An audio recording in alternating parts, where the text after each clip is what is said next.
This is the Blooming Psyche Podcast. Grab a seat and join us as we navigate life our own way. Now let's begin blooming our psyche.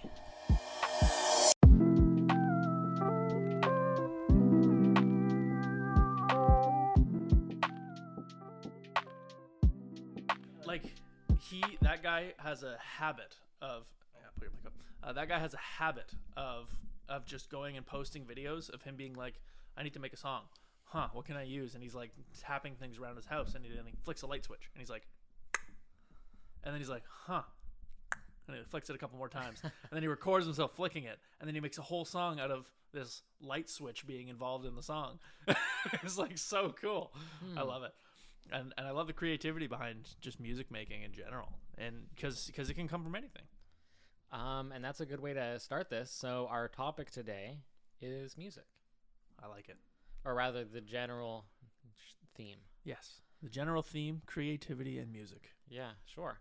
So for you, music, I mean for everybody, really, music is a profound thing, right? Where you can embed emotion, feelings, movement, action, sadness, all sorts of different random things that you can induce by transferring that state of mind. So when that person listens to it, they feel what you've given. Yes. Right? And you can really feel and be like, wow, I can feel the sadness in that song. And that makes me feel the empathy to that sadness. So I connect with it. Yeah.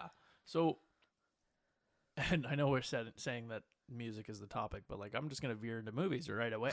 if movies didn't have music in those moments that were extremely emotional, I can guarantee you all of those moments in those films would not be nearly as impactful. Music makes up so much of the world that we even live in, I feel like. Yeah. But when you're watching a movie and this sad moment comes by where a dog dies, if there was no sound happening and you just heard the person crying, you might feel the emotion because you might have a linked connection to that. You might be like, okay, I watched my dog die, or I put my dog down at this point. But you don't have that background thing that just pushes you to the emotional brink, right? And I find that you're not guided. You're not guided down that path. It's just it's happening and you're seeing it happen, right? Yeah. But when you apply the music, when you apply that audio, that extra piece of audio processing that you need to do, that just 10x's any emotion that you're feeling in that scene, whether it's epic. If there's a guy running away from a bunch of explosions, and there's no epic music playing in the background or anything, you're just like, okay, it's a guy running away from explosions, right? There's not like it's like music takes you out of reality for a moment and places you into what the person that is trying to convey the thing, and it places you into their fingertips. It places you into their mind, right? You really think about it. You can listen to a song and be like, oh, this song's a banger, but you have to remember that this came from somebody's brain. Somebody heard this in their head and just wanted to convey this to the world, which is why I love music. This is why I picked up a guitar in the first place. And because it was a very good way for me to express sounds in my head, right? Which I don't take enough advantage of it. But I like, just for a little background on my music history, I had next to no musical background. I was playing hockey. I was a sports guy. That was it, right? But then I picked up we were given at my mom's house a ukulele from her biological father, so my biological grandfather. And this ukulele, I was just infatuated with it. I just picked it up and I was like, oh, this is sweet. And I started like learning the chords and stuff. And I was like, oh man, this is kind of cool. Like so I figured it out pretty damn quick how to play the ukulele. And I was like, okay, well, I haven't mastered it, but at the time and at the age, I was like, I'm a master of the ukulele, blah, blah, like total bullshit as a child. Hubris. Exactly. And, but so I felt like I needed something more challenging, which is when I went and picked up my first guitar. Okay. And I fell in love with the guitar real quick. I started learning, like, the first song I learned was Pink Floyd songs, like Wish You Were Here, Comfortably Numb, that kind of stuff. I learned that just by listening to the songs and trying to recreate it with the strings and making those sounds happen with my guitar. And I didn't even really know about tabs at this point or anything like that. I just kind of was playing, having fun, trying to sound. Yeah, exactly. Like just knowing I was doing a lot of that, like plucking one string and sliding from the first fret all the way up, trying to find the sound. Because you can hear, when you hear a chord is just different notes on each string that make a specific sound to make a specific chord when you apply all strings into the mix, right? As opposed to a single string, which is a single sound rather than a compound that adds depth. Yeah. So the way that I learned how to play a C was I would take the E string, the low E, and I would play that, and then I'd find the tone that matched one of those tones in the guitar playing. And then and then the next one I was like, okay, this one's open because it's a so the E was open, then the next one would have been like the third fret and the second fret, and then an open, and then the first fret, and then an open. That's a C. Yeah, so the open being the release of the finger. Yes, the finger not being on that string, right? It's just being an open string. So I would go over these things, and that's how I learned my essentially my E's and all of that, and like the more difficult stuff. And it was just wild how quickly my brain was able to pick it up, and I never really took advantage of it. But I still love just playing the guitar in general, because even when you're not playing anything specific, when you're just messing around, having fun, you can make the coolest sound just come out of nowhere with like 4 chords. Okay, so then let's ask a question. So what are you doing in your head when you're doing this, when you're trying to produce sound? Like, what do you specifically see, do, hear, whatever? Well, when you're trying to translate it. Okay, yeah. So I would pick songs that I really liked. Like, I was really into Pink Floyd. I was really into the Beatles and all that kind of stuff. And I would hear the sound. Because right now in my head, I'm thinking Pink Floyd, Wish You Were Here. I can emulate the sound of that song in my head. That's kind of what I'm doing at this moment, right? So I was doing that back then, and I was kind of just trying to find the notes, trying to find where my hands needed to be to then recreate that sound. Yes, you're like matching the resonance. Exactly, right?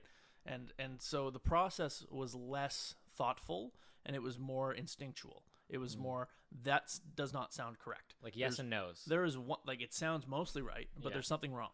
Yeah. And you can really tell if you are audibly inclined. You can really tell when something's wrong, right? Yeah, you can like really a minor tell and a major on a piano. Exactly, right? Like if we were to go and press the one of the notes and then do a sharp of that, you'd be able to tell which was a sharp and which was not a sharp, usually, right? At least I would. I don't know about you. Like if you were to take away all of your little things that tell you what note is what, if you would know what a D is and what the sharp of a D is, right?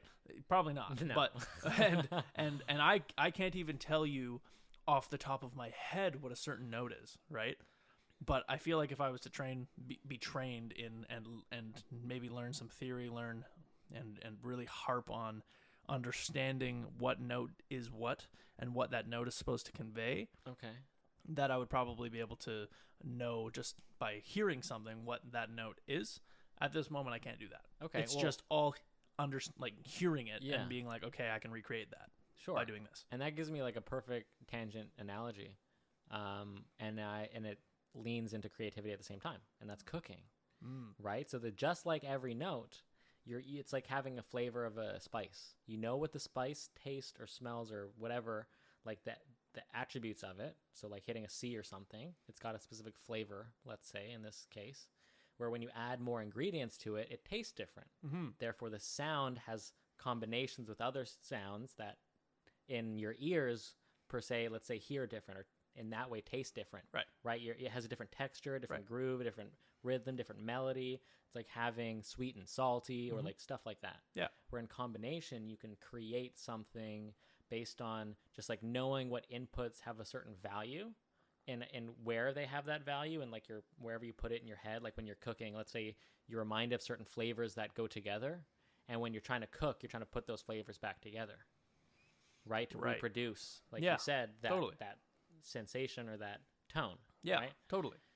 And kind of, we can continue on with that just a little bit. What I do something a little different. I love cooking steaks. I love cooking steaks on the barbecue. I love cooking steaks in the pan on the stovetop with some butter and love That's that. some good shit. My favorite is doing it on the stovetop with butter and just butter basting. Butter basting down. Oh man, I don't even get me started. But people always say there's a certain amount of time that you should cook a steak. Okay. I don't go off time. Ever. You go off texture. Nope. I go off sound. Oh. I go off the sound, right? So I've always cooked it at an 8 on the dial for heat, right? On my stove, at least. I know there's a lot of different ones, but I have this certain heat that I put it at, and after a specific amount of time, you'll hear the searing happening of the steak, right? But over time, you'll hear a slight change in the sound, in the texture of the sound, right? Yeah. And I'm really good at picking up on that. And as soon as that, like, it goes from a tss to a tss, as soon as you hear that, it starts to sizzle just that extra little bit, I know it's time to flip immediately. And like the juices started leaking out or something. Totally. And so I've sent you pictures of my steaks in the past where it's like got this perfect like redness right down the middle, and it's like fantastic. It looks great, right? That has always been by the audible cue. That's so trippy. Right? Which, like, and I don't know if this is even something that I imagine chefs will just be like, you're full of shit. But for me, it works. and that's just how I've always done it. Yeah. I love doing it that way. I've never had a problem. It's never been undercooked. It's never been overcooked. It's just based on the sound. If I was to leave the room and I was to come back 2 minutes later, I'd probably fuck myself because who knows, maybe that sound will come. Anyways, it's all sound based for me in that regard. So when it comes to cooking, when it comes to just finding notes in music, that's just how it's always been. It's always worked that way, right? Which is, where is this in this book? It's the clairaudience. Clairaudience, yeah. That which is an intuition of sound. Yeah, right. So there's which ones? It was clairaudience, clairaudience, clairvoyance, clairsentience, and claircognizance. Yeah. Right. And those four are four different things, obviously. But I'm very much, when I read what clairaudience was, I was like, that is totally me. And I had no precognition until today of really making that connection. Yeah, I didn't really make the connection of that because I've never heard of the word clairaudience, and I didn't know there was really a thing to do with that. But most of my experiences are audio based. Yeah, like sudden intuition leaps where you weren't currently thinking of a thing, but an audio something came into your awareness. Yeah, and that brought my projected attention. Into you. That pulls my attention, right? Yeah. So it's pretty interesting, and now I want to definitely kind of read into that more and kind of learn about maybe other people that might be very keen, or not the word keen, attuned to that. Attuned to being a clairaudient person. Right. I think it's very fascinating, and I now have a word that I can base what my thought methods around, I guess. Anyways, I mean, obviously, like, that word has a very specific meaning, so the meaning to you is individual. Yeah. But yeah, it's very interesting knowing that there's different ways that you can use your brain or use your mind in this manner to kind of leverage some kind of intuition, right? And in this case, audio being like the topic of music, right? And you in particular, so let's just go to, I guess, like your thing in particular, which is always having voices or sounds or different things that are very, very accurate reflections of what you've experienced that introduce itself into your mind when a relative thing, maybe subconscious or even unconscious, has some kind of bounce from you and your experience where it just comes to you, right? Like, you could be thinking or looking at something else, but your awareness in your body of your, like, all of your senses working behind the scenes, essentially, like Yeah. Something just comes to you. You know what's crazy? To just kind of piggyback off of this. The other day, and we've had a conversation about this quite a few now, but the other day I was downtown and I was looking in some store, okay?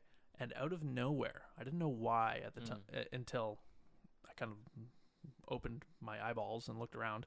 I didn't know why, but the SpongeBob theme popped into my head loud and fucking clear, man. Loud and clear. I was just like, why are you in my head right now? I'm looking in this random store. Yeah. So in that moment, trying to understand the random gibberish that jumps into my brain, I just decided, okay, I'm going to look around and see what might have triggered that. Yeah. In that store, there was a plug-in pineapple light. Which SpongeBob lives in a fucking pineapple. Yes, he does. And I didn't even realize that it was there. It just, I feel like maybe it was in my peripheral vision, and maybe my brain just was like, oh, pineapple, SpongeBob, fucking who lives in a pineapple under the sea, bro? And then I just the song started up in my brain, and I'm just like, this is fucking weird.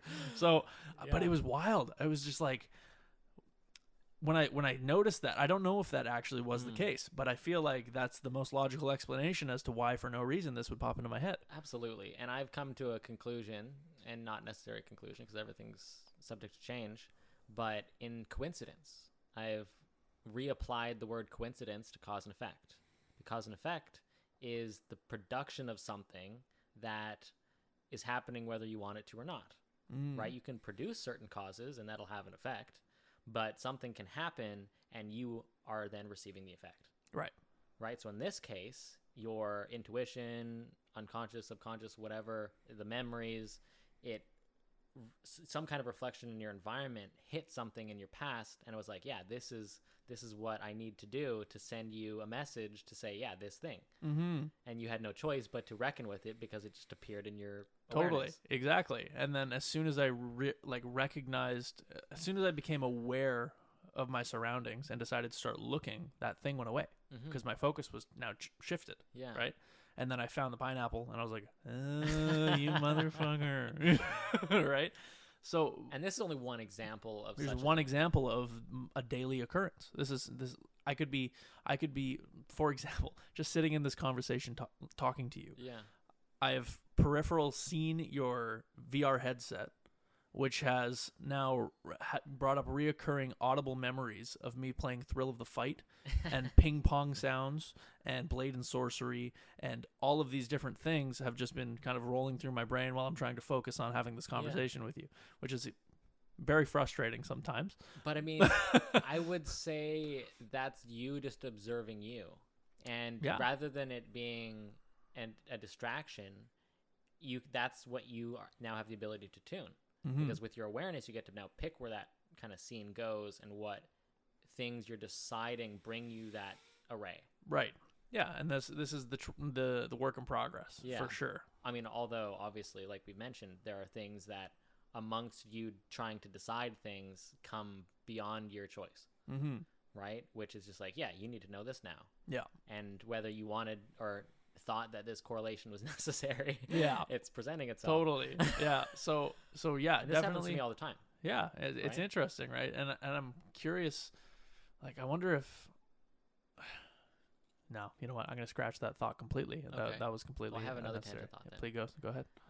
So now think of the mechanism, right? So the mechanism is, or rather, let's start with the trigger, right? The trigger is something in your awareness has responded, or rather interacted with you, and you not being the body you, although technically a sense took it, so it first came in as visual, let's say, and maybe you heard something as well, but then that got translated in your brain and then started connecting with all the things relevant, right? So now how many ways can that relevancy then produce itself in a way that you can be aware of it? Right. And that's where the 4 types come in. Right.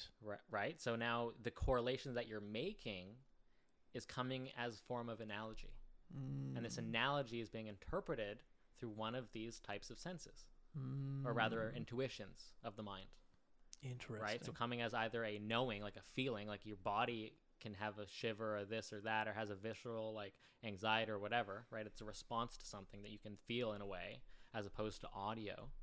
And then there's a way that, let's say, it comes in the form of a thought that's visual, where now you have a visual stimulus in your awareness, in your mind, that you're now interacting. That's not the thing that you're looking at. You've created something new based on something interacting in your mind. Right. Or it could become a knowing, where it's a feeling of the group of things, but maybe not necessarily projected in like just fully visual or just fully audible. Let's say it's a combination, right? And then how many of these things can interact? Right. Okay.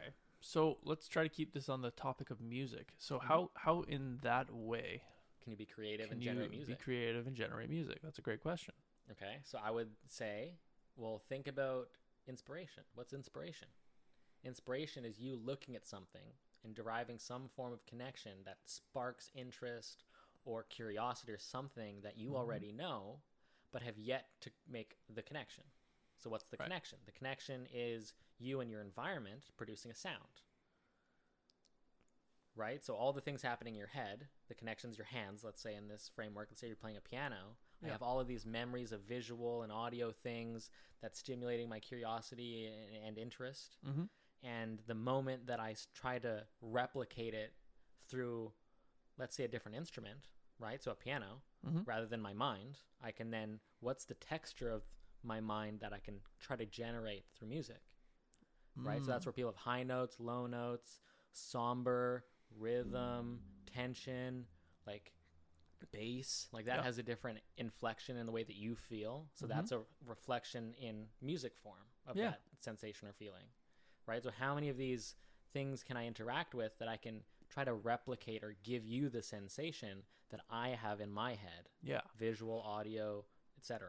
Right. So, and that's why there's a lot of really sad, like breakup songs that come out, because they're feeling such a powerful emotion, and they, maybe they went through a big argument and that's been irking their mind, and every time they look at something that was in that space when they had that argument is bringing them back to that moment, right? So the best way to rid yourself of that is to create something out of it, to be able to get that feeling out of your way. Yeah, you process it. You process it in this way. Yeah, exactly, right?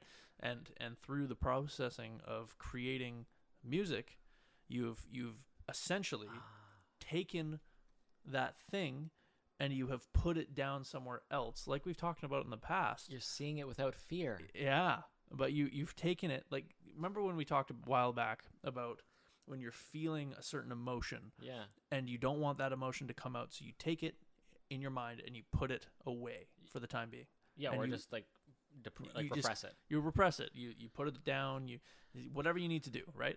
This is a different tactic. Yeah. This is a different format of doing that. Right. Where you take that thing and now you're expelling it into a musical format, and that is your way of processing that thing and moving forward.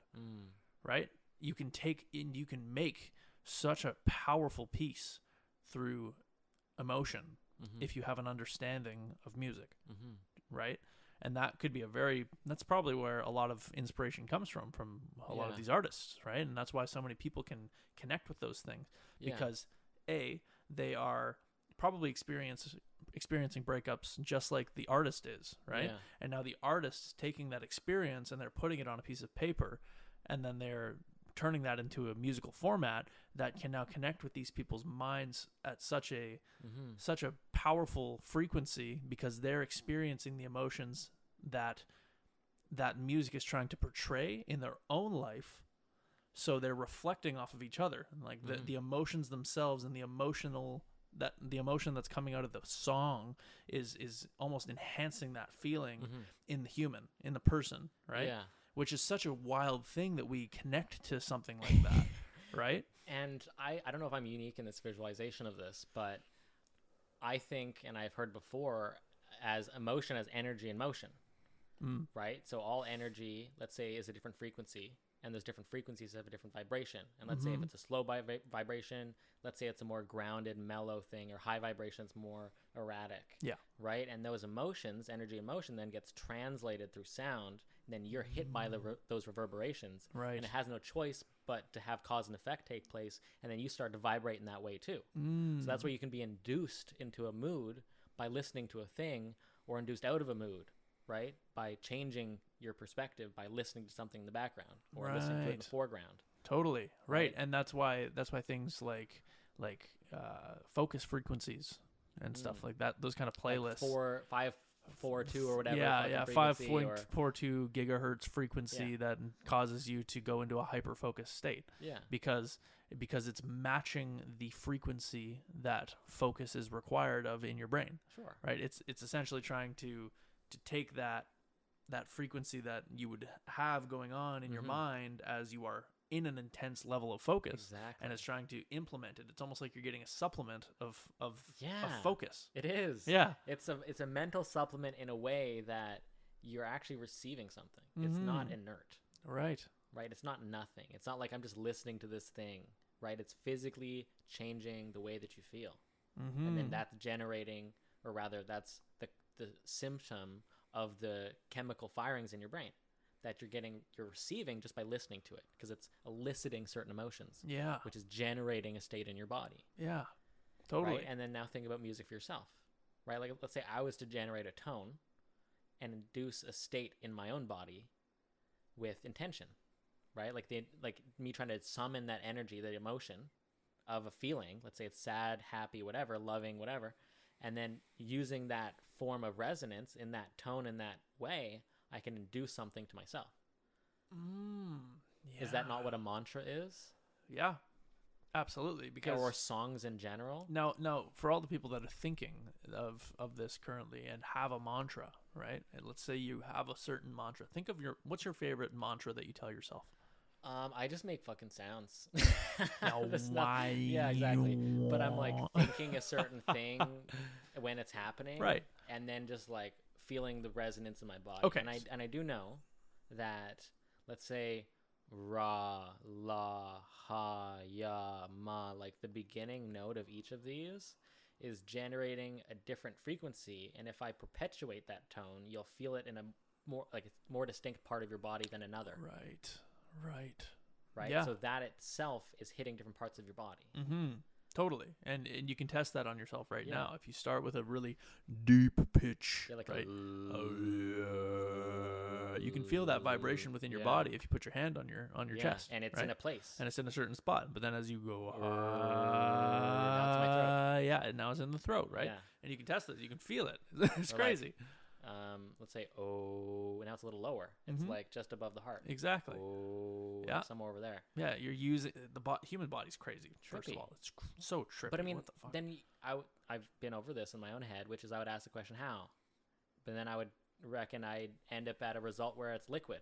Because liquid in your blood, your veins or whatever, is also in motion. Yeah. So you can induce vibration based on heart frequency.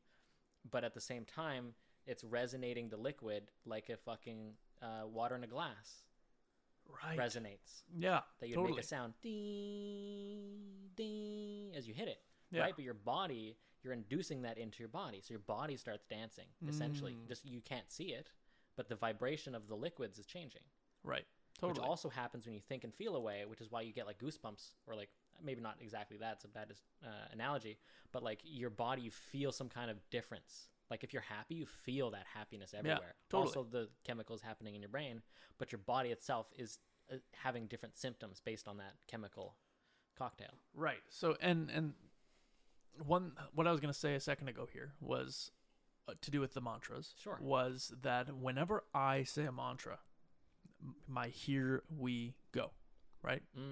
Speaking for the consciousness and the body and the mind, right? Yeah. We, plural, as in us, myself. But whenever I say it, it is always the same tone in my head. Always. Here we go. Like it's... Here we go. Here we go. Here we go. It's always the same. Interesting. Because if I go, here we go, or if I go, here we go, it's not the same for me. It's a different meaning. It's a completely different thing. If I'm going, here we go, and that's been my repetition, it is yes, definitely. It's a controlled thing. But if I go, Here we go. That's a translation of your emotion rather than Exactly. an induction It's of not. emotion. It is not an intent-driven mantra. This is a very important piece. If you have an intent like a drive that is driven by intent behind the thing that you say, behind the mantra, then you will consistently be using that same intent in your voice, right? Or in your thought process. But if you go, here we go, it's a question. You're questioning yourself. If you go, here we go, you're right? lamenting it. Exactly, right? And your brain really picks up on that subconsciously. Yeah. It really picks up on that because it has no choice and I've tested this. Signal. I've tested this on myself, right? I was about to get into the cold plunge, and it's getting colder, right? It's getting colder and colder and colder by the day now. It's getting like summer's over. We're in the fall. It's gonna be winter soon.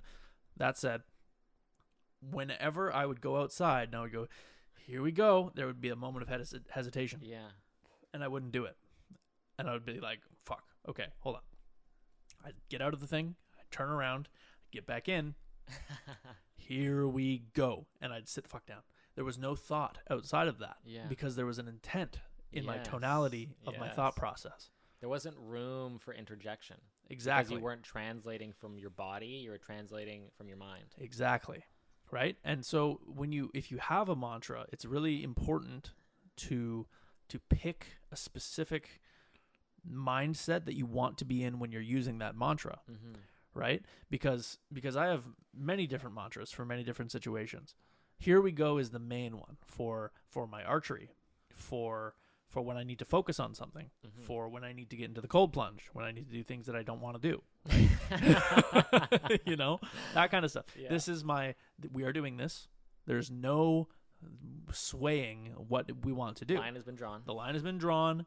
There's a fucking brick wall that is behind you that's not going to let you back out of this. Yeah. All right? This is happening. Exactly. But then if there's something that let's just say I really want to eat junk food, right? That's an example. I really want to fucking eat that junk food. Well, I can't say the here we go and then not eat junk food, right? That's way different for my brain. So instead, I have to be like, the fuck are you thinking? Like, that's my mantra for it's a counter thought. Yeah. What the hell do you think you're doing? Like, this is so stupid. Why would you eat this crap? Or if I don't go to the gym, I feel that like what the hell are you doing? Why are you doing that? Like kind of almost ridiculing myself into being like, okay. And then what happens when I decide to turn around and go back to the gym?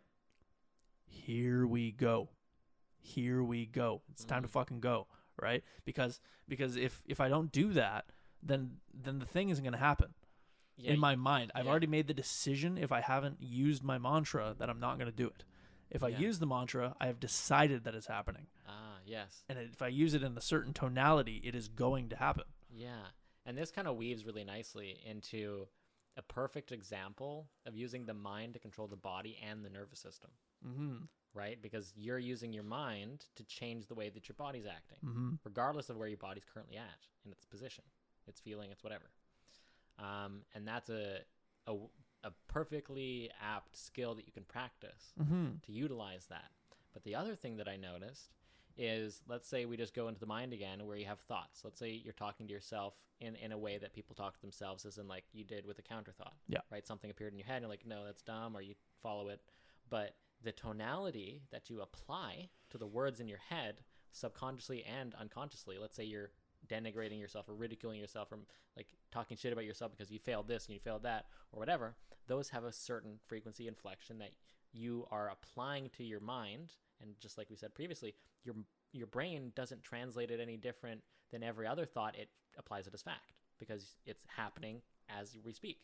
So that tonality is then used as some kind of negative force that's pulling you down if it's a negative tonality. Like you've just let language go on in your head that's tearing you down. Yeah. Rather than changing and noticing that language that affects the way that you feel, because your body's just going to feel away regardless of like if you think you have control over it or not. Yeah.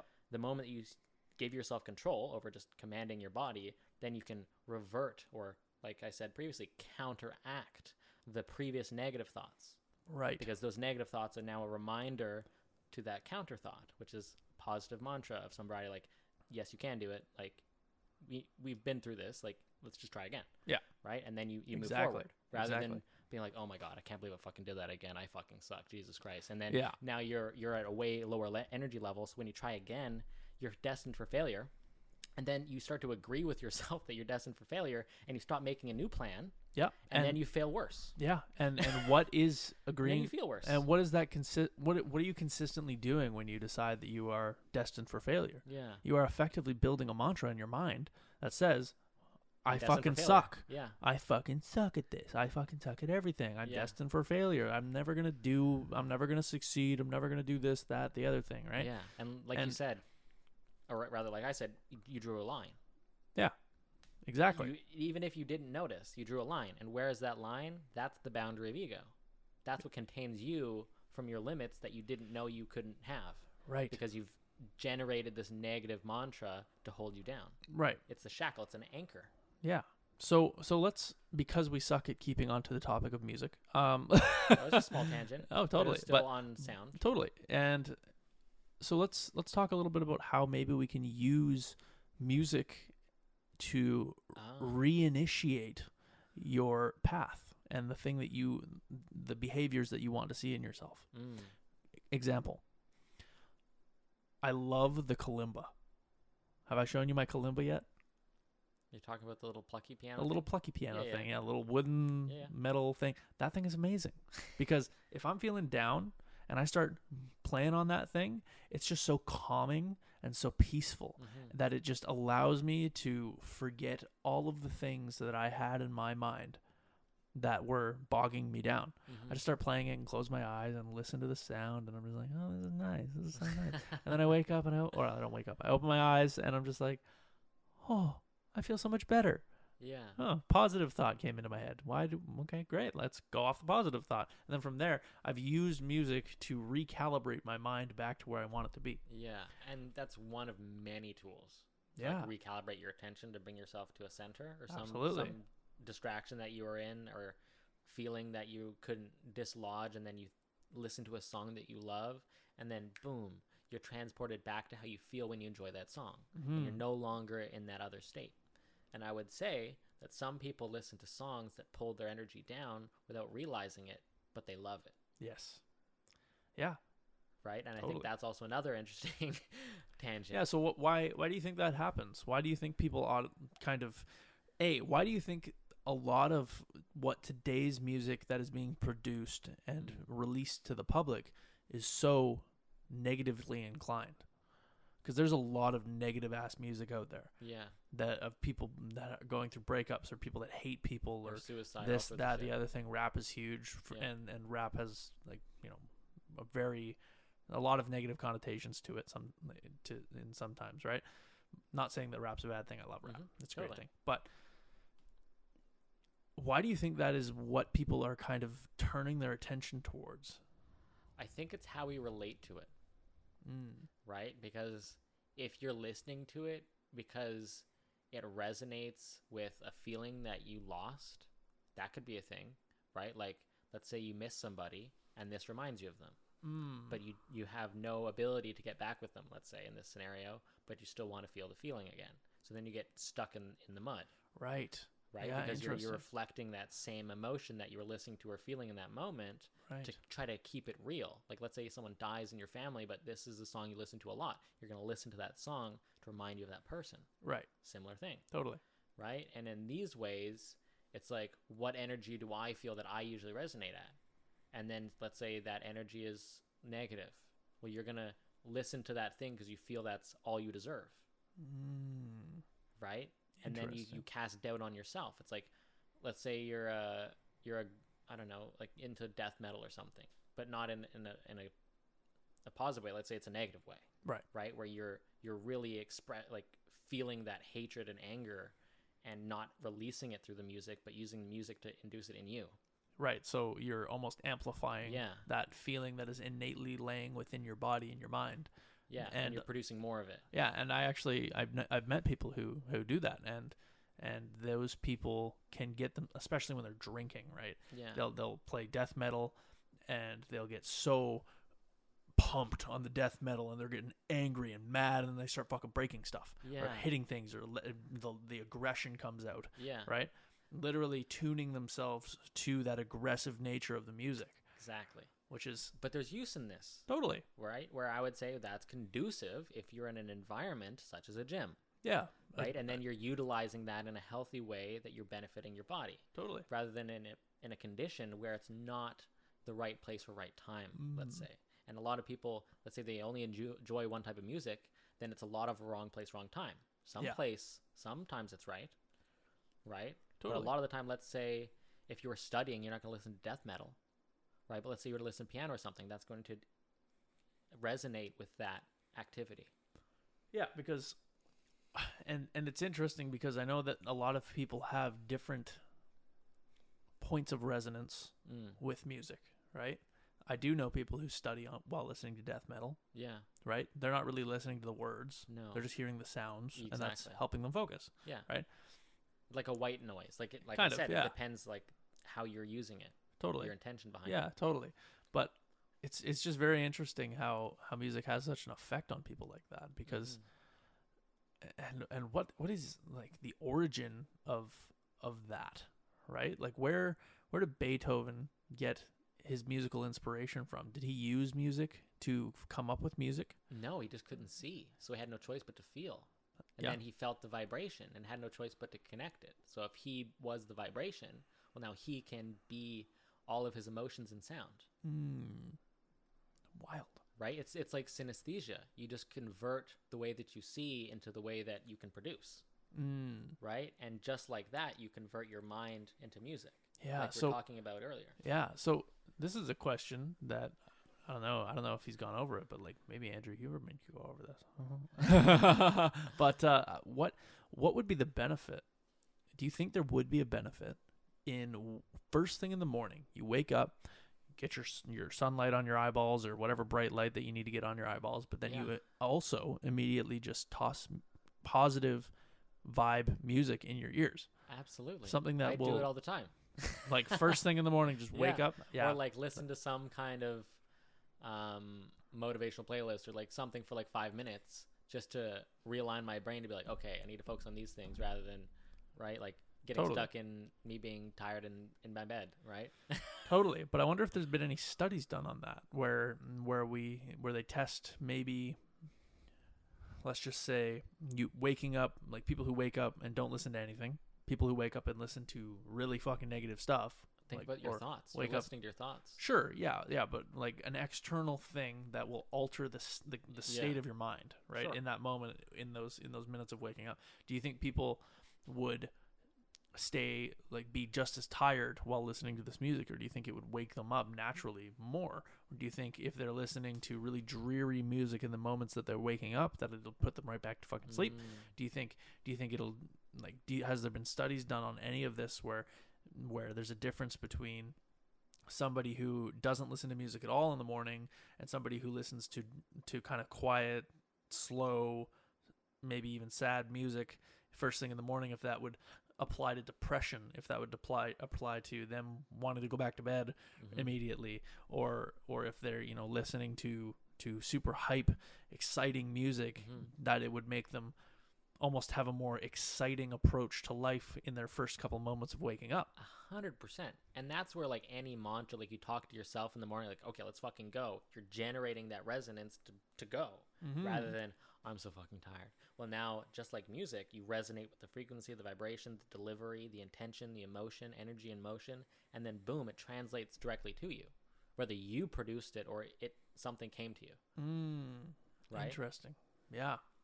Yeah, because I definitely in the mornings, let's just say I wake up and I feel tired, right? First thing in the morning.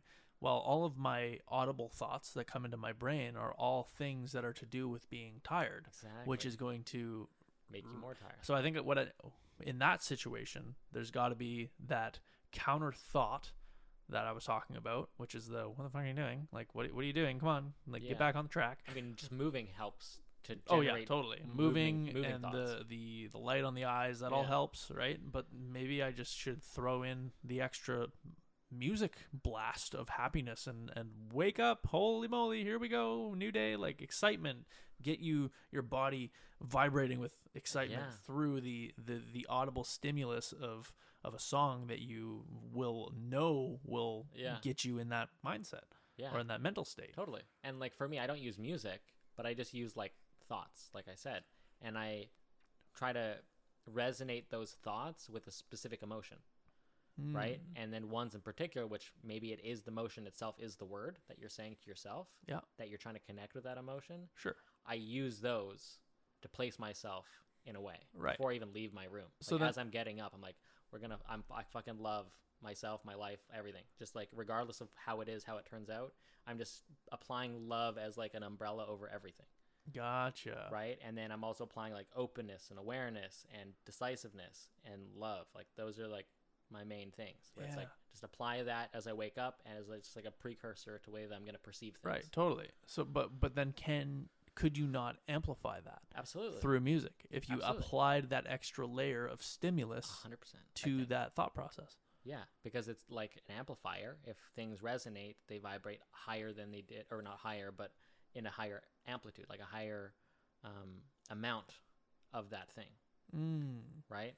Because just like you can be in resonance with your brain and your body, that's going to produce a more profound effect than if your body is in dissonance with your mind. Like your body is not in a happy place and your mind's like, I'm happy, but you didn't actually connect the two.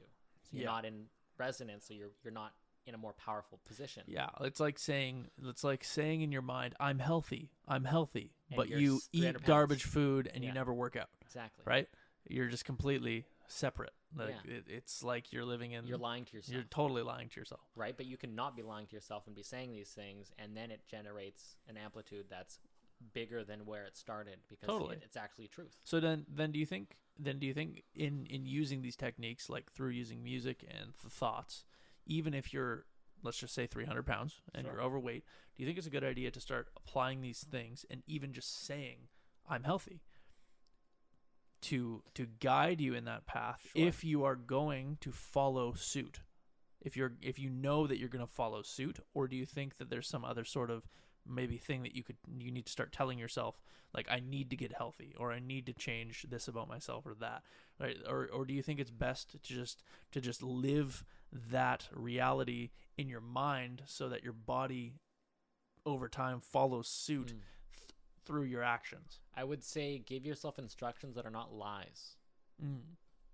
which a lot of it is just confirming what you already are, but not attaching it to action in your thought, right? But just saying, I am a person who has the potential to love, and I have loved before, therefore I can love, and love can be me. Gotcha. Because I've been that before.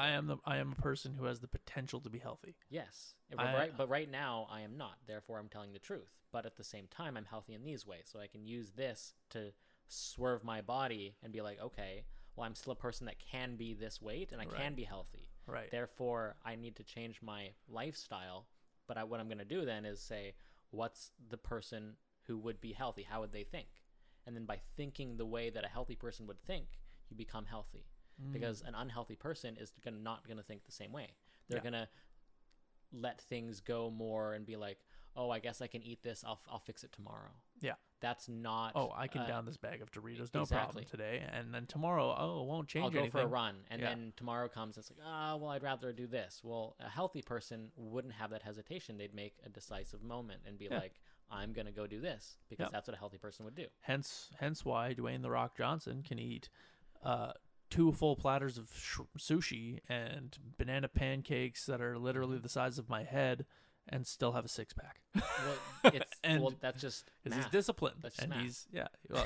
He's disciplined, and he probably has these thoughts in the morning and during his day that are going to guide him towards what he knows will make him healthier and more successful. Totally. Right? Right? Like, you're putting in a fuel equivalent to the energy that you're burning. Totally. Right? And if you're not balancing that equation, well, then there's going to be a mismatch. And you can either accumulate and deteriorate, or overproduce like action and not have enough fuel, or you can balance it out and then those rise simultaneously. Totally. Yeah. Right? So it's just a simple equation where it's like you can easily tell if you're eating more than you're burning. right? You're just not an active person. If I eat a lot, of course I'm not burning enough. But then, okay, where does the inspiration come to then be the person that is burning that amount? Right. That comes from the mind. Yeah. And then that mind is something that's conducive of having those actions. Right. And that's where the lifestyle has to start. It has to start in the mind. Yeah. And then you have to give confirmation in reality, which is I'm going to go and go for a walk. Or when the thought that comes into my mind to eat those 2 donuts, I'm going to have a counter thought, like a mantra that's positive to the not doing rather than negative to the not doing. Because a lot of people say, oh my God, I wish I had that. I wish I had this, which is negative to not doing because you don't have the thing. Right. But if you're positive to the little things that you do have and are doing, well, then now that's going to generate more positive doings. Right. Because you're giving that some more credence, some more power as you go. And then as the things that you stop doing, the moment you realize you stop doing them, acknowledge the power that you've attained by saying no to that thing because you didn't do that before. And then you give yourself more kudos. Yeah. Like, okay, I love myself for just having the ability to change this small thing into the direction that I want to go. And then that positively spirals. Yeah. Right? Because now you're not saying, I hate myself for my shitty life on all the stupid decisions that I've made. And then you start denigrating yourself with a negative frequency of music in your head. You then start to generate a more positive choir in your head to start to counter those things. Push back. Push it back. Right? But the big negative orchestra is down berating my single dude over here trying to go against it all. Yeah. But eventually, when this stops happening, slowly by slowly, it starts losing its power, and this starts growing in power, the positive thoughts. Well, yeah, totally. Then the transfer happens where it's like, okay, I'm not even doing these things anymore. Why would I apply this to myself? Yeah, totally. Right? And then you get confirmation in your action, and then that gives you a huge boost forward. But you still have to be the person that's doing the things rather than only be looking at the things that you're doing as negative reinforcement to who you aren't. Okay, interesting. So then do you think from that point of view, there is a certain point in which you start... Do you think that there's a certain point in which you should start goals but not start them like... Do you think there's a point in your life where if you are so far into the negative that you shouldn't even worry about other goals outside of things that you can work on within yourself? Or do you think it's still a good idea to take a goal such as, let's just say, I want to be a professional musician, right? But you are currently super overweight. You don't own any instruments. You don't own anything. You haven't put any practice into any of these things. And you're just bombarding yourself with negativity for never becoming a musician like you wanted to be. I have a perfect example. Please. David Goggins. Okay. Right? He, obviously this is an extreme example, but it penetrates the same point, which is you can be anywhere in any position that you are. And in his scenario, it was vastly overweight and couldn't do any of the things that he wanted to do and had all the negative reinforcement in his life. Right? But he made the decision in his mind to not be that which he was. And by changing his mind, regardless of where his body was at this point, in his mind, he was not that person.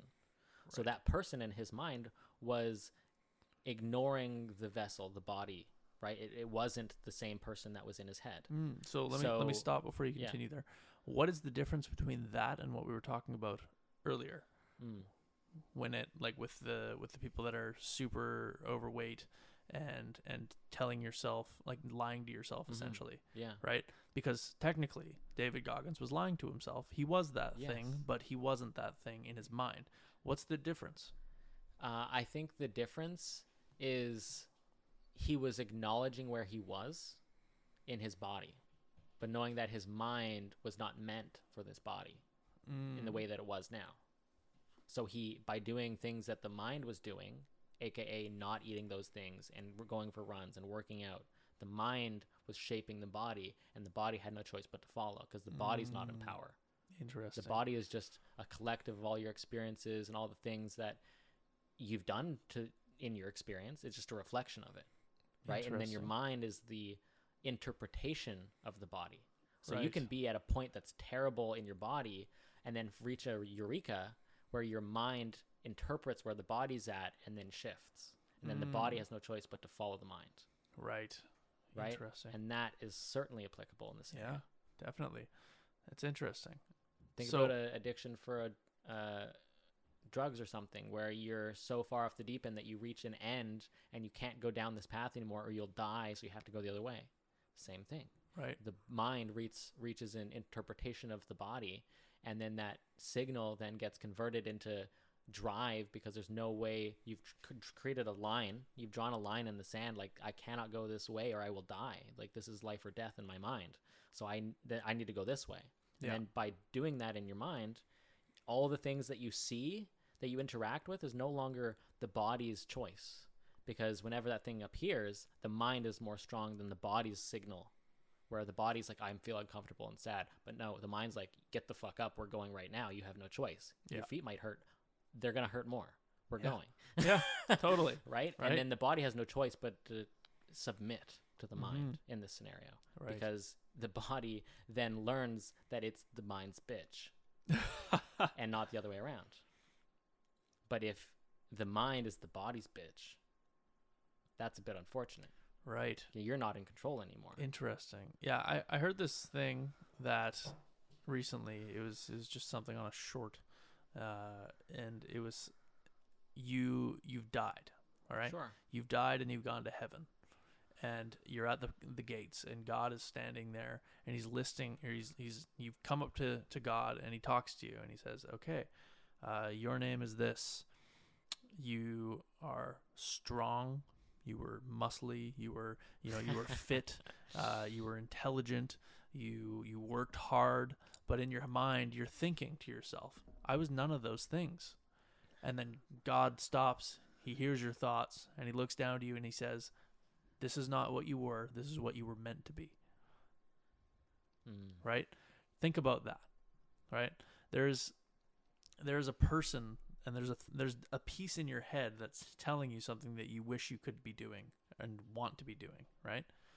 But there's something that's in the way of that thing, right? So what do we think could be some way to interject and follow that path that you wish you were going down, the thing that you know that you're meant to be, or may not think that you're meant to be, but know that you want to be at least, right? Like fit, like healthy in general, right?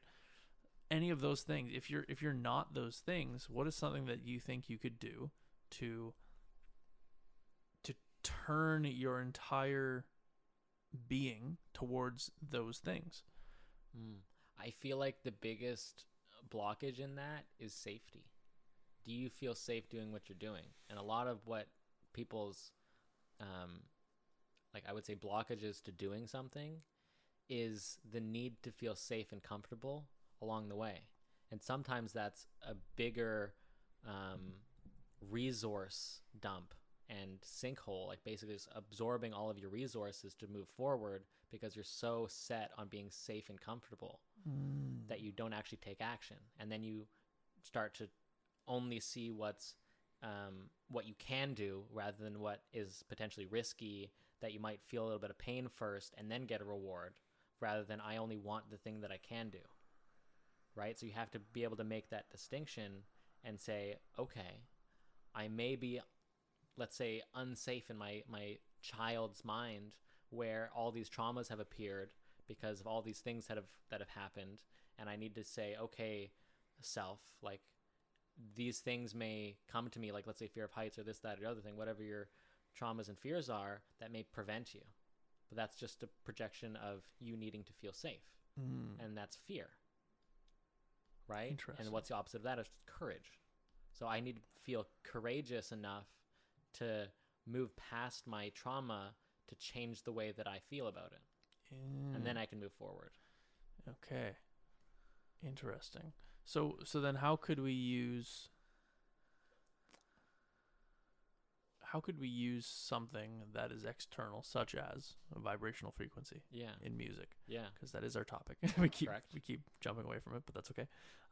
Here we are. How could we use something like that to find a way to make that uncomfortability that you wish to avoid, which is, let's just say, as an example, you are feeling like going to the gym is going to be something that's uncomfortable and you're avoiding that because you don't want to be uncomfortable. How could you use something like vibrational frequency or music or thoughts? Because, like, you know, thoughts are vibrations of your mind, right? How could we use those things to make the state in which we are living currently that thing that is unsafe, that thing that is dangerous to us, that thing that is taking away from our lives? How can we make that the forefront? Because if you're living in comfort, even if you know that comfort is not the thing that you should be striving for, there is a very big difference between knowing that it shouldn't be the thing that you're striving for and it being the thing that will destroy your life, right? Because you know that living in comfortability isn't going to let you grow. How can you make that shift in your mind through maybe vibrational frequency and music and all that stuff to almost make what you're living in currently the enemy, and what that you could be striving towards, such as being healthy and fit and going to the gym and being uncomfortable, and shift that towards the thing that you must do? I mean, in that direct way, I would say almost do things that you don't want to do, but do it in a dissonance way, where whenever you do it, it may not be the best thing, right? So let's say you accompany it with music that's kind of irky, right? Like, let's say you're going to go eat too much food and you know that or something, and you just make it an uncomfortable experience. Oh. So now it has a negative connotation. Interesting. That should be studied. I don't know if that's been studied, but that would be an incredible study. That'd be an incredible thing to study. Like, if over the course of 3 months you had one meal, you know what? I might do a self-experiment on myself Do here. it. That's a great idea. Okay. This is going to be day 1 of self-experiment. If I eat anything that's bad for me and that I know I shouldn't be eating, or if I'm doing something that I know I shouldn't be doing, I'm going to play music that makes me feel fucking like weird and gross and not happy. Yeah. But then, like slapping yourself in the face. yeah, essentially, right? Like, so if I go and try to eat something from McDonald's, which I don't eat McDonald's, but you know what? It is what it is. If I go and try to eat something from McDonald's, I'm going to play some irky, weird music. But then if I go and eat a salad, it's going to be happy music. And I'm going to do that for like 3 straight months. That's perfect. I'm going to try that. And I'm going to see if that kind of takes me away from wanting to have the crap. Yeah. And puts me in more of a headspace to want to have the good. Yeah. And to want to have a proper, healthy diet. Yeah. And every time I go to the gym, I'm going to do the same thing. Yeah. Happy, good, positive music. If I decide to go home, skip the gym, and go play video games or whatever, shitty, not good music. Yeah. Or you know you fucked up. You know you fucked up kind of stuff, right? That's a fucking cool idea. Yeah. I'm going to study this. I'm going to do this study on myself. I think there is some clarity in there where there is truth. Like, I don't know, obviously, the reaches of the cause and effect of this, but I think there's definitely good association, because I know in myself that whenever I put myself in a state that I want to be in, let's say like whatever that mix is, whenever I'm doing something in that state, I derive more like fun, enjoyment, or whatever when I'm doing anything in that state. So I think that would be a decent experiment. Yeah, totally. Like, essentially associate the bad, the comfortableness, the things like the convenience and the comfort and the just downright negative way of living. Sure. Associate that with negative vibrations in your mind. Yeah, exactly. Through external sources of music. Like unease, like a weird, irky, like anxiety. Yeah. I mean, maybe not inducing those things in like a negative way, but in association to something almost giving you an intuition. Interesting. Right? And because that's the passive like mechanism of that action. Right. It becomes an intuition. Yeah, interesting. Yeah, and then the positive will be associated with positive vibes, positive music, positive. Yeah. That's a great idea. I'm going to try that on myself, and I'm going to write it down. Yeah, I'm going to write down a little bit every day, and I'm going to intentionally have, I'm not going to intentionally eat garbage food, but I'm going to intentionally do some things some days that are going to be, less what I want to do, so that I can apply that. Or maybe just whenever you catch yourself doing something you don't want to do. Okay, that's a better idea. I like that. Yeah, because I was like, I don't really want to do these things. Yeah. But whenever you like catch if yourself, I want to do the experiment, yeah. Yeah. Okay, whenever I catch myself, I will play irky, weird, offsetting music. And whenever I catch myself doing positive things, I will play happy, uplifting, forward momentous kind of music that will put me in that mindset. Yeah, that'll be super cool, and see if it almost creates this barrier from comfortability and barrier from shit food and barrier from all these negative things that I know I want to get rid of in my life, and will pull me towards the positives and the more difficult and the things that I know I want to be doing. Yeah. And like, I'm just thinking like people listening to music at work or something, right? They're trying to mitigate whatever boredom or feeling that they're feeling when what they're doing, and inducing this feeling. Right. This is taking their mind space instead of what they're doing. They're almost injecting some sort of an anti-boredom serum. Well, yeah, it's like a legitimate drug in terms of its consequence. Right. Right? It has a definite profound effect. Fucking wild. Regardless of you're even paying attention to it. Yeah. It just is. Yeah. Huh. Which is so trippy. It is. It really is. And that's interesting, because I know there's been so many times where I felt sad, and through that sadness I played sad music, and it just 10x'd the feeling, the experience. Like you go right deep. Yeah. Right? Like if you're reminded of like a song, like let's say you're like, unfortunately your parents died or something, but there's a song that's about that. Or like let's just say you guys were in a car accident. Yeah. And you were in the back seat as a kid, and they were playing a certain song. Yeah. And then whenever that song comes on, you are immediately correlated to the accident, or maybe you have flashbacks or something whenever that song comes on. Mm-hmm. Interesting. And that's another power of music. Yeah. Right?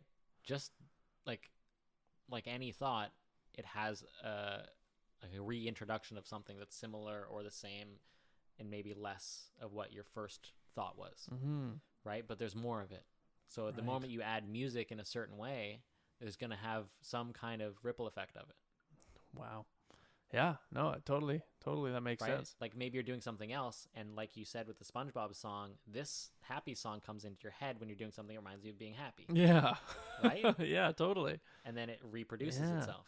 Yeah, or like when I know I'm doing something productive, a specific song comes on. Right? Or I put on a specific song, right?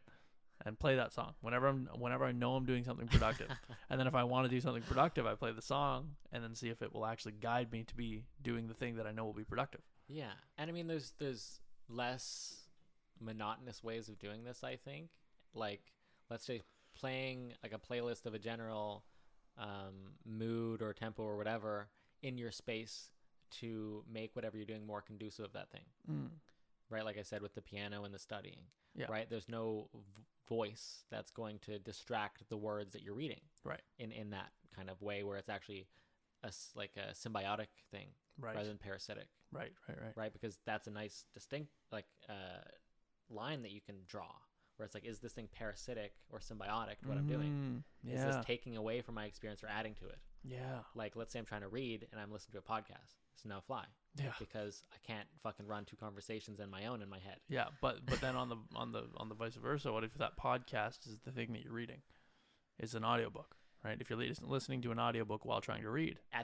You're reading this same word that's happening while you're reading it. Yeah, your eyeballs are moving at the pace at which the words are coming out of this guy's mouth. That might be neat, because that could even generate the illusion of the picture of the dude in your head, like the visualization of his face saying the things that come out of his like voice happening in your head, just by the combination of this. Yeah, well, and think about it. Like, think about it from a person that is clairaudient, right? Sure. Right? For me, that might be a way better strategy to remember and learn information from a book, because I could be reading the book, which is then correlated to the audio of his voice, which is then in my mind, right? And now whenever I think of the thing, I can now remember what I read through his voice. Yeah, and that's probably a skill that you already utilize. Yeah. Which is, let's say you're listening to a podcast and you already know what that dude's voice sounds like. It's easier to reproject whatever else he's going to say in your head because you already have that kind of foundation rather than something absolutely novel. Yeah. But even that has its own spark in your mind because novelty is different than other things. It has a more pronounced introduction and then a less pronounced effect in repetition. Right? Because you've already explored it and it has some place that has made a connection. But the moment you have a new connection, well, that is a bigger spark. There's some novelty in there. Right? But when you have, let's say, voices in this fashion, let's say you were to listen to a podcast and when you were to try to retrieve that information elsewhere in a different time, it comes back to you in the form of the podcast in your head, the way that you were listening to it in the moment. Yeah.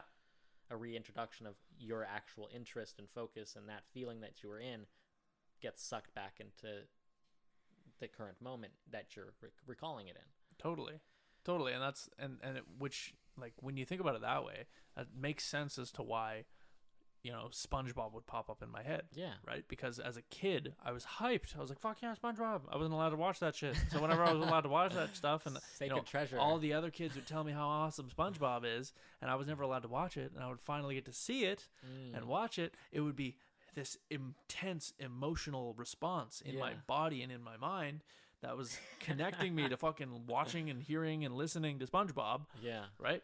So it totally makes sense that through the emotional and the hyper focus, because I never got to watch SpongeBob, so I was gonna be like hyper focused, like you didn't want to miss a second. I didn't want to miss a fucking second, right? So it would totally make sense that would be something that would be so much easier to grasp just through interest alone, right? And that's where we were talking the other day off podcast, and you asked me a question, and it was basically about the way that you were recalling information, wasn't it? Yeah. Yeah. Do you remember exactly what I was speaking about? It was, so essentially it had to do with the interest factor and the amount of focus that you put into that thing, right? And essentially making it a life or death situation through the amount of interest that you apply to it or something like that. Like you must know. Like you must understand the knowledge, or you must understand this thing, because if you don't make it a must, like a do or die kind of situation, then your body or your mind won't correlate that, or it won't have the attention to actually grasp and hold the information, because there isn't that level of interest, because it's not a must. It's not something that needs to happen. So you don't have the interest to actually absorb the information in the first place. Is effectively what you were saying. And it works in almost two ways, because it can be temporary. You can know the information temporary, but if you have any intention of dumping that information, you already know your interest in it is pretty nil. So you have to study more than you wanted to even attempt to retain it.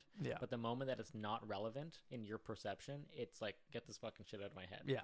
Right? And that's where that applies, because just knowing that you don't know where that information that you're learning is actually going to make a connection in your head, to have the hubris to think that it isn't important is hilarious, because that interest that you're applying is actually degrading your memory, because you're not applying the same focus, intention, importance to what you're learning in the moment. So by not doing that, it doesn't have the same solid foundation in your brain to keep it in there, because it doesn't give a shit. Or rather, you didn't give a shit. The mind didn't give a shit. So the brain, the hardware, is like, okay, well, we are applying don't give a shit emotion to this, so I know where that bin goes. Right? To the recycle. To the fucking void. Yeah, exactly. Wow. That's the in one ear, out the other. Yeah. Right? Because, and that makes sense as to why there's just like so many kids out there that whenever their parents come in and tell them what to do something, or try to talk to them, and that kid's playing video games, they're like, give me the why. Because you just telling me to do shit is basically like me wanting to slap you. Yeah, or just like saying, hey, you're your mom needs you. She's going to be home in a minute. She needs you to go out and help her with groceries. And then she gets home and you didn't actually hear a single word that was asked of you because you're like, yeah, okay. I'm playing games. I have my interest focused on this thing and you didn't get my full attention. So I was focused on this and I did not remember or hear a single word that you said. Yeah. I was just trying to get you out of my fucking hair. Like reading a book and trying to listen to a podcast. Yeah, totally. Yeah, that's wild. And it's totally, it makes complete sense when you think about it in that way. It's very interesting. So applying, let's chop up what we've kind of talked about today. Sure. And we probably should have not said that this is going to be about music and creativity. This is more about themed. It was themed, yeah. But I think this is more about vibrational frequency. Sure, that's a component. I think definitely. But I think this whole chat was more to do with vibration. Sure. And frequencies and stuff in your mind. And so let's just do a quick recap before we end this because I gotta get back out home. So we effectively talked about how music can have an effect on your person, right? Mm-hmm. And then we talked about oh geez. There's been quite a many things. There's been a lot of different things that we talked about. Yeah. So we got music, that and how it can have an effect on your morning, right? Like that was a big piece that we were talking about. You can direct yourself. You can direct yourself with a specific type of music and the frequency that comes with that thing.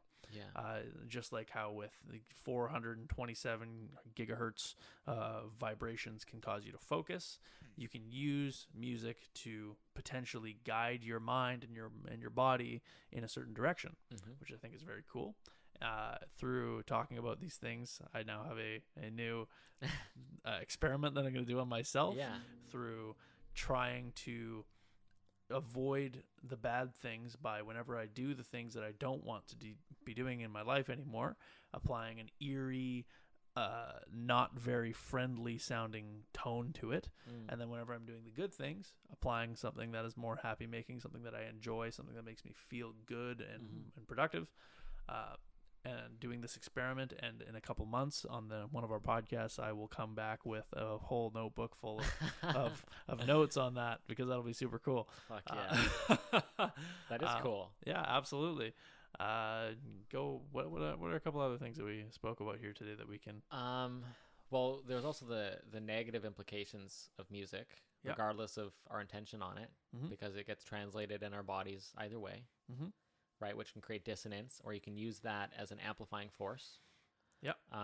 There's ways that vibration can hit different parts of your body, which in a way, if you hit like a high note, you can feel it in your like head because it's resonating in your nasal cavity. Yep. But that's also generating a sensation in your head. So you're applying attention there. Right. So you can use that attention as a way to dislodge your previous attention and go back to the body. Right. Or the mind in this scenario. Right. So that's one way, like a mantra, meditation, or something, utilizing frequency of the vibration just by going through letters out of your mouth just to feel where it feels and use that. Then there's just resonance in general where it affects your body in a way that you can try to induce that resonance or that emotion, that feeling, to create an energy in yourself, right? And then you use that in that way. Yep. And then just producing and creating things out of your visual, audio, and experiential landscape in your mind to translate those emotions and feelings to others, right? From you being the creator of that music. Right, yes. Right? And you can create that music for yourself. Yeah. Through your singing and your expression and your translation of events that have happened in the past, that you can exercise your attention and awareness on that thing as it's getting produced. Yeah, so you're working through it, you're processing it in a way that's different from just me saying, I'm going to go back into my memories in my mind and steel myself and be willing and ready to listen to whatever happened in my past in my mind. I'm doing that whole process through music by processing those emotions and getting them out and feeling them and accepting them and having fun with it rather than being afraid and scared and bottling them up. Totally. Yeah. And then the connection that it has from the creator and the actual and the consumer, person that's listening to the music that might have been through those experiences and are able to have that music, that feeling amplified through the music, and maybe helping them cope with their issues through the creator creating this piece to be able to put their own things that are getting in their way aside by creating this music. Wild. Things are crazy. It really is. And everything is a frequency. Everything has a frequency. Like everything is made up of it. So why not take advantage of it? Totally. You know, like you can totally change your mind, change your brain with frequency, with sound, with music, with certain things, right? You can do a test on yourself. Try doing 20 minutes of down, depressing music and then 20 minutes of happy music and see if you actually feel a difference. Might be a fun experiment. Well, yeah, I mean, all experience is best felt in the moment in your attention rather than thinking about it. Yeah. Right? Like the actual felt essence of the moment. I think is the best way to learn. Absolutely. So go ahead and enjoy music. Enjoy the music. You and I, you know what? On this podcast, you and I should make a song together. Yeah. And then we're going to post it on our podcast channel. I think that's a great idea. Sure. That'd be fun. Fuck it. We'll give it a try. It might take us a while, but we'll make it happen. All right. Awesome. All right. Take care, everybody. Have a good one.